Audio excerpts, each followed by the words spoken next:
This is a podcast from BFM 89.9, the business station. 7:37 a.m. You're listening to The Morning Run. I'm Shazana Mokhtar with Wong Xiaoning and Keith Kam. In half an hour, as always, we have the Breakfast Grill. And today, the attention is going to be on fire protection. So fire protection services provider and manufacturer Unique Fire, they debuted on the ACE market in 2022. That's when we last spoke to them. They raised about 21 million ringgit for their expansion. How have they utilized these proceeds? We're going to catch up with Executive Director Ryan Liu to discuss their business strategy and the factors that are driving their six-fold increase in net profits in the third quarter of the year, as well as expectations for the full year results. That's going to be happening after the 8 a.m. news bulletin. In the meantime, though, we're turning our attention to the economy and ways to generate more income out of it. Malaysia has often lamented the fact that unicorns, in other words, the startups that are valued at $1 billion or more, they've proven to be rather elusive on our ground. To date, the online used car platform Casa remains our sole unicorn claim to fame, while neighbours like Singapore, Indonesia and Thailand can boast multiple names. And in a bid to close this gap and propel Malaysia's startup ecosystem into the top 20 global rankings, the Economy Ministry this week launched the KL20 Action Plan to fertilise this startup environment. So our Minister of Economy, Rafizi Ramli, said the new initiatives under KL20 set up the pathway for Malaysia to be the choice destination for venture capital and skilled talent, as well as home to innovative startups.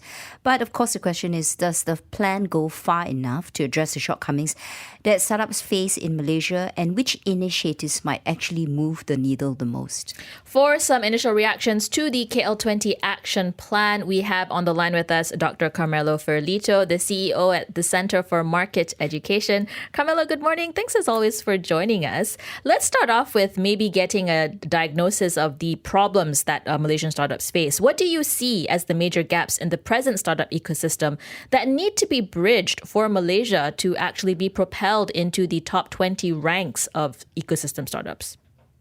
Hi, good morning. This is a very interesting topic, and I think it can be tackled from many perspectives. But if I had to summarize, I think that one of the issues is the concentration of Malaysian startup activities in very traditional sectors, in the sense of sectors that are traditional for high-tech startups. So we have 18% of startups in fintech and 15% in e-commerce. So this means that our startups probably are not yet able to think more creatively and to see how new technologies can be applied more broadly to the economy. And this is reflected in another data. If we look at the success rate of our startups, we had around 60% of them failing, which is pretty normal, I guess, for these kind of activities. But looking more at the granular data, 42% of the startups that fails because they don't meet market needs. So it means somehow they do something that is not in demand. So we may have a brilliant idea, but ultimately the market is the judge of that idea. It's not the investor, the real judge. The real judge is the market, and if the market is not ready to accept a certain product, then the company obviously fails. So I think that probably, together with other more institutional measures, but probably the main issue is discerning and putting brains and money in the attempt to do something that can be demanded by the market, also in sectors that are often considered alien to the startup environment, like in example agriculture. So, Carmelo, you said that there was a lot of concentration into traditional sectors and that most of the failures were because they don't meet market needs. So where does this do you see anywhere that this KL20 action plan addressing these concerns? I think that the plan is timely, and what I liked the most is the spirit. So what we see there is Malaysia trying to regain that sense of openness, that sense of welcoming business, that sense of promoting the country as a regional hub, although only in a very specific kind of business. But this is, I think, is a step in the right direction, which is not going to solve all the problems on the ground, but I think is an important initial step. And zooming into initiatives, specific ones, the government, of course, introduced a package of different incentives to attract all these VC funds and global unicorns. What do you think of the incentives? Is there anything fresh to it? I think that the most interesting part is the innovation pass. So a series of initiatives that make easier for foreign talents, and I think here we are targeting mostly funders rather than workers.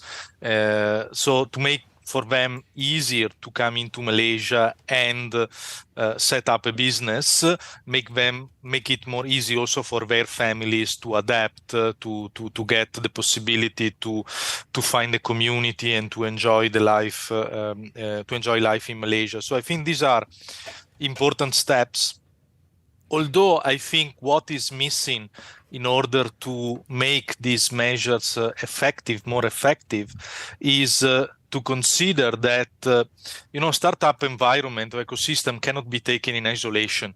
Startups are a part of a more general economic ecosystem. So it's not just the startups, the funding of the startups, the visas for the startup. In general, startups will have to face the issues that all the other companies face. And before you discuss about the need of a better targeted fiscal system, as advocated by the World Bank, and this is an issue. So, in Malaysia, the nationality of the owner of the company that produce income matters at the moment of taxation.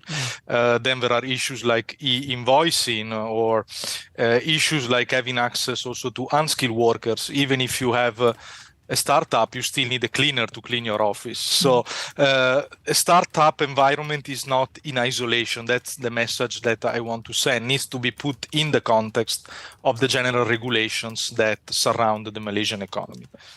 Can we look at another initiative that was announced, namely Khazanah Nasional launching a 1 billion ringgit fund to invest in local startups? I mean, more money is always great, but how does this differ or complement existing funding mechanisms that already involve a wide range of government-related entities?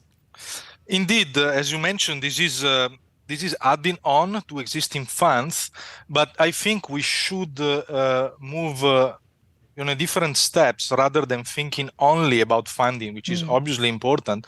But as I mentioned before, the biggest reason for failures among startups is indeed that they don't meet market needs.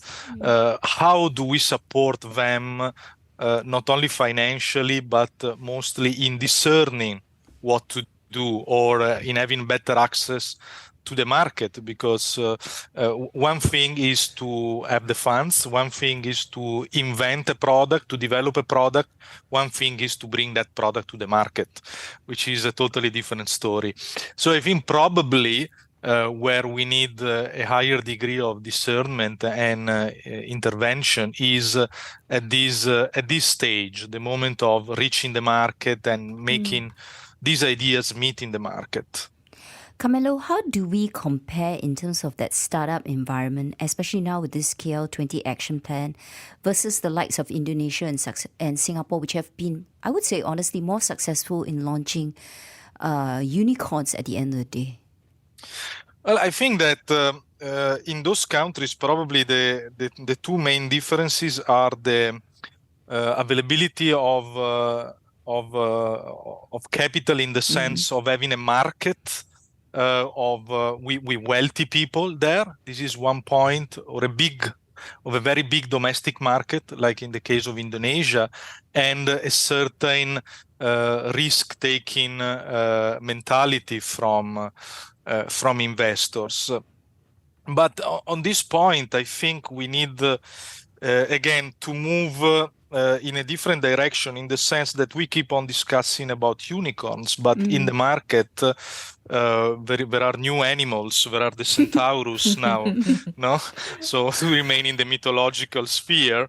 And I think that the fact that the conversation is moving toward the centaurus is a good point, because unicorns are all based on valuation, but ultimately valuation alone doesn't really matter in the long term if you are not able to produce strong fundamentals. So I think that is the moment for great ideas not only to be financed out of a potential, but out of also a serious business plan that at a certain point produce fundamentals. So I think that we need to shift the conversation also on this for the sake of the industry itself. Otherwise, the rate of failure will keep on increasing.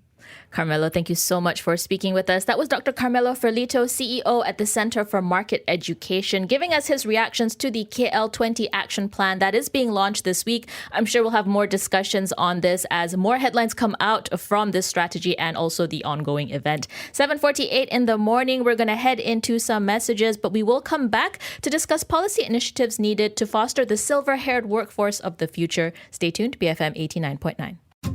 You have been listening to a podcast from BFM 89.9, the business station. For more stories of the same kind, download the BFM app.